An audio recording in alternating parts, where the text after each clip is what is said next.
თბილისში 15 წლის მოზარდი 25 წლის მეზობელმა დაჭრა, რომელიც ხმაურმა შეაწუხა. შემთხვევა ღამით ვაშლი ჯვარში მოხდა.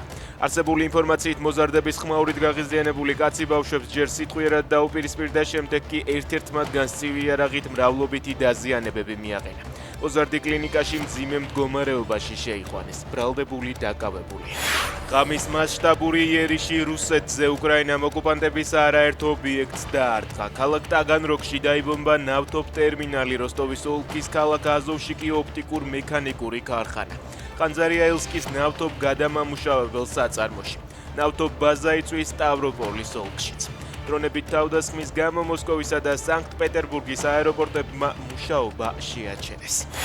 რუსეთში საწვავის გატანის შესაჩერებლად ყაზახეთმა საზღვრის კვეთაზე შეზღუდვები დააწესა. ახალი რეგულაცია მსუბუქ და სატვირთო ავტომობილებზე ვრცელდება. ხოლო 2 დღეში მესაზღვრეებმა 3 ტონაზე მეტი საწვავის გატანის 61 მცდელობა აღკვეთეს. ისრაელმა ამერიკას ტრამპის მკვლელობის ირანული გეგმის ახალი სადაზვერვო მონაცემები გაუზიარა. ინფორმაციას Wall Street Journal ავრცელებს. გამოცემა წერს, რომ ირანი წლები აღიარებს პირობას, რომ ისლამური რევოლუციის გუშაქთა კორპუსის უმაღლესი გენერლის მკვლელობისთვის ტრამპზე შურს იწიებს. მის მიმართ მუქარაზე ჟურნალისტებთან საუბრისას მიანიშნა თავად ტრამპმაც.